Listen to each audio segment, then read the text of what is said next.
Bonjour les amis, nouvelle vidéo aujourd'hui pour retrouver Arnaud Montebourg qui était l'invité du Figaro et qui va être en roue libre. En roue libre sur nos élites, sur l'Union Européenne, qui va nous faire toutes les révélations possibles et qui va tenir un discours qui va vous plaire, j'en suis sûr. Mais juste avant de l'écouter, n'oubliez pas de vous abonner, le pouce, le commentaire, de booster la vidéo, c'est important pour le référencement bien sûr de la vidéo et pour lutter contre la censure de YouTube. On l'écoute et on en parle juste après. On oublie Elon Musk et qu'on lit juste la phrase. On peut quand même discuter en démocratie de quelle est la meilleure organisation pour l'Europe. Est-ce que nous serions vraiment plus faibles avec une Europe des nations, fondée sur des souverainetés nationales, qu'avec une Europe supranationale, avec des commissaires européens? C'est une question que je suppose vous êtes, en mettant de côté Elon Musk et Donald Trump, que vous êtes posé. Vous êtes plutôt dans le camp souverainiste, Arnaud Montebourg. Oui, c'est vrai. Je considère, si vous voulez, que l'Union européenne ne peut pas, ne doit pas être abolie.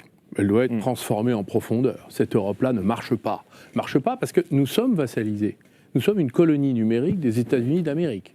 Moi, j'ai des souvenirs, et d'ailleurs, il suffit de regarder ce qui se passe dans le cloud, dans l'informatique, dans les logiciels, dans la recherche en ligne, les réseaux sociaux, l'IA, les semi-conducteurs. On est dominé. Et qu'ont fait les commissaires européens successifs? Ils ont laissé faire. Pourtant, l'abus de position dominante est réprimé. Pas tous, monsieur Montebourg. Bah, en tout cas, j'ai un souvenir. J'en connais un. Non, mais c'est vrai.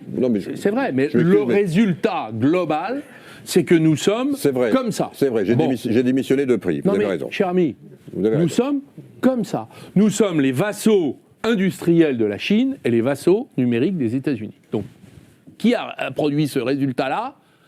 Le système européen. Donc, moi, je ne suis pas d'accord. Parce que je suis pour la liberté et la souveraineté. Donc, confier les clés de notre futur à ce système-là, je n'y crois pas.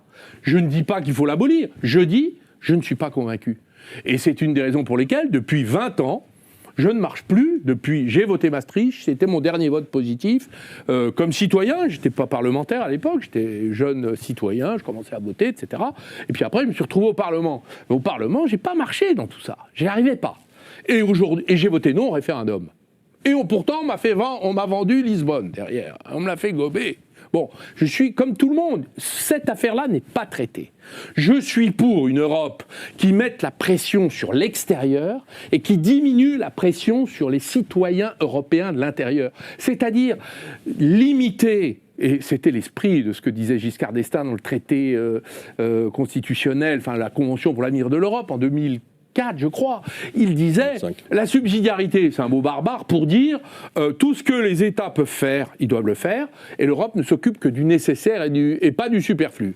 Eh bien, aujourd'hui, vous avez une stratégie invasive des institutions européennes qui légifèrent sur tout, à jet continu. Aujourd'hui, résultat, 63% ou 65% de nos lois sont d'origine européenne. Donc, évidemment, où est la démocratie? Où est la discussion? Où est l'adhésion? Où est le consentement? Et donc, tout ça est en train d'exploser. Évidemment, il y a les coups de boutoir de l'étranger, mais vous avez aussi l'exaspération intérieure.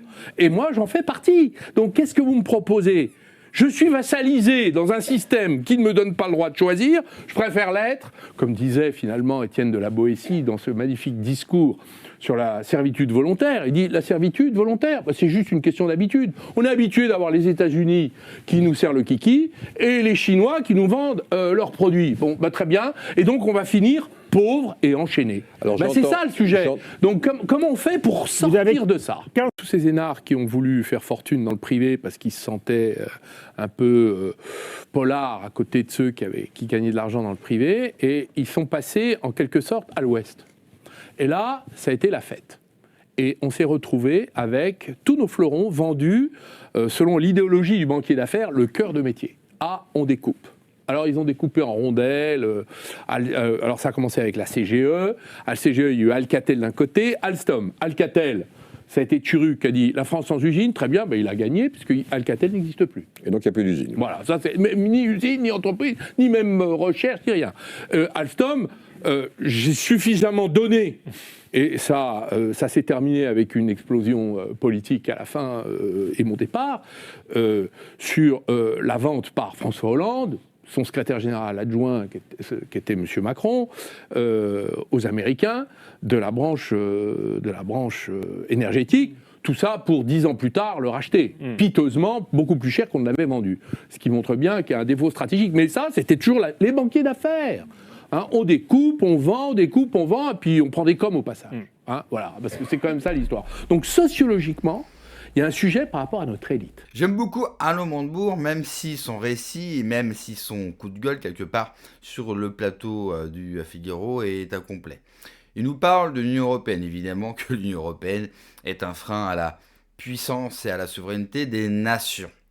Mais lui, il n'est pas pour la dissoudre. Alors, on le sait, si vous commencez à dire sur les plateaux qu'il faut quitter l'Union européenne, vous allez avoir des problèmes. N'oubliez pas que Arnaud Montebourg, lui, est un des rares hommes politiques à avoir fait des choses dans le privé. Et il continue à le faire, d'ailleurs. C'est lui qui a notamment créé ce qu'on appelle le petit logo Made in France.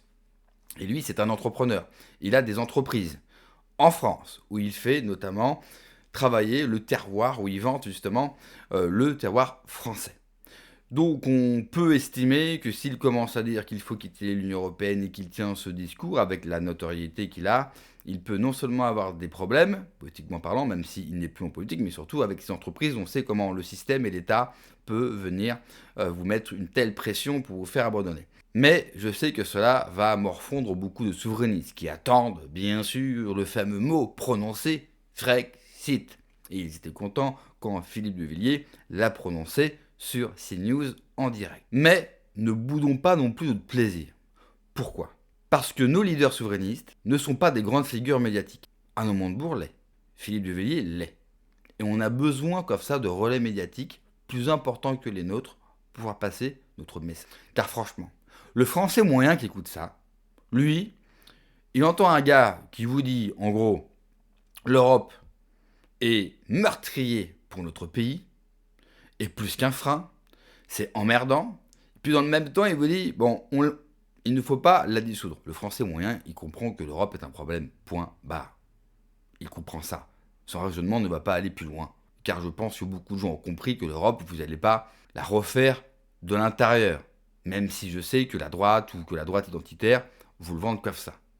Nous, on a compris que l'Europe, soit on la quitte, soit on y reste. Si on y reste, on y meurt. Et il vaut mieux éviter d'être le dernier qui éteint la lumière, car là, ça signifiera vraiment qu'on est dans une sacrée merde.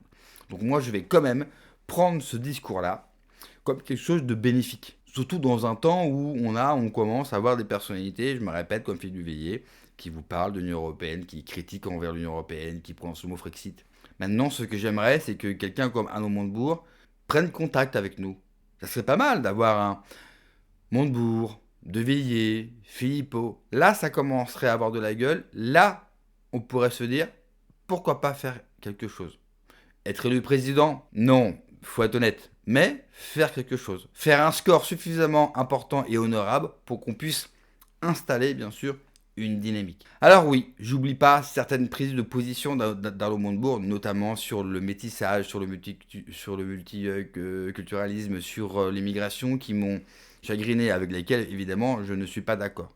Mais bon, si on commence à ne jamais être content de rien, eh bien on va continuer avec ce que nous avons aujourd'hui, c'est-à-dire rien, et on ne réussira jamais. Il y a une information qui est sortie, alors je ne sais pas si elle est vraie, c'est les médias américains qui nous le révèlent.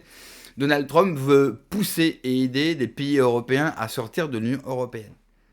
Et dans cette liste, vous avez la Hongrie, vous avez l'Italie, vous allez avoir 2 autres pays, mais vous n'avez pas la France. Vous vous rendez compte de ça ? C'est-à-dire que si cette information qui est passée inaperçue, mais qui est quand même sortie, si elle est vraie, on est tellement nuls, nous, souverainistes français, parce qu'on n'arrive pas à se faire entendre, faut être honnête, que les Américains comptent même pas sur nous. Bon, en même temps, quand on voit la classe politique française, on se dit, faut être un sacré fou pour parier son temps et son argent sur nous. Mais c'est dramatique. Il faut absolument qu'on se reprenne. Quand je vois aussi la révolte de nos paysans, quand je vois que nos responsables, qui n'ont que ça à faire, je rappelle qu'aucun d'eux n'est élu, donc ils ont le temps, et c'est leur métier, n'ont pas été capables d'être sur place, n'ont pas été capables d'être en première ligne, quitte à se faire gazer, c'est pas grave, ils s'en remettront. Au final, on a eu qui ? Olive en première ligne. Alors je ne dis pas ça pour le dénigrer, je dis juste que j'aurais préféré avoir nos responsables. Parce que Asselineau, pour faire des vidéos, pour chier sur tout le monde, et nous dire que tout ce qu'on peut faire ne sert à rien, c'est ok, c'est très bien. C'est très bien d'être dans le confort de son siège parisien, hein, qui coûte très cher. Pourquoi? On se le demande, parce que les résultats sont nuls. J'aurais préféré le voir mettre d'autres habits qu'un costume, mettre des bottes et être sur le terrain. On a besoin de ça. Même si évidemment que le rassemblement de nos paysans n'a rien donné. Oui, mais la politique, c'est du symbole, et quand vous êtes un leader, il faut montrer l'exemple. Alain Montebourg, il parle, et à chaque fois qu'il prend la parole médiatique, il la prend pas pour rien. Ouais, mais lui, il a créé des entreprises en France. Il a relancé des entreprises. Alors que lui, non seulement il a été dans la parole, mais il est aujourd'hui dans les actes. Et il connaît la réalité d'avoir une entreprise, d'avoir des salariés. Il connaît tous ces problèmes-là. Il a même créé, et je vous invite vraiment à le suivre, un podcast que vous pouvez écouter. Les petits souverains. C'est extraordinaire. Il va à la rencontre de ceux qui continuent à faire vivre l'industrie et le savoir-faire français. C'est Arnaud Montebourg qui le fait. Depuis quand vous n'avez pas vu un des responsables souverainistes aller à la rencontre d'un artisan ou d'une entreprise qui fait du Made in France? Depuis quand? Bah vous savez quoi? On l'a encore jamais vu. C'est normal ça? Je ne crois pas. Alors oui, Arnaud Montebourg, il n'est pas parfait. Aucun d'entre eux n'est réellement parfait. Mais aujourd'hui, dans l'état où est la France, et dans l'état où est aussi l'opposition politique et la dissidence dans ce pays, je ne crois pas qu'on peut trop bouder son plaisir. Ensuite, bien sûr, il parle de la corruption, mais ça, de nos élites. C'est Alain Montebourg, lui aussi, qui avait révélé le prix de la trahison de la France, entre 15 et 20 millions d'euros. Ce n'est pas cher payé, allez revoir Alain Montebourg en commission parlementaire. C'est extraordinaire. C'est extraordinaire. Alors, je ne sais pas si Alain Montebourg a envie de retourner dans la vie politique française. Je ne le sais pas. Et puis, je sais que la plupart des souverainistes n'en voudront pas parce qu'il n'a pas dit Frexit, parce qu'il n'a pas dit qu'il fallait quitter l'OTAN, parce qu'il n'a pas dit qu'il était contre la guerre en Ukraine, qu'il était pour la Russie. Je sais qu'il n'a pas tous les tampons, hein, qu'il n'a pas son passe pour entrer dans notre monde et dans notre famille, qui est bien triste quand même, et qui est devenu plus sectaire qu'on ne puisse imaginer. Mais moi, sur cette chaîne, j'ai toujours prôné l'alliance des bonnes volontés, des gens compétents, et si possible, des gens connus par le grand public, qui ont accès aux grands médias. Car si on continue à se la jouer, comme on le fait aujourd'hui, les petits chevaliers blancs de la politique française, eh bien, on va mourir tout seul dans notre coin, et la France avec nous. Merci d'avoir regardé la vidéo les amis, n'oubliez pas de vous abonner, le pouce, le commentaire, le partage, de booster la vidéo, c'est important, j'ai besoin de vous plus que jamais. Prenez soin de vous, que Dieu vous protège, allez, ciao.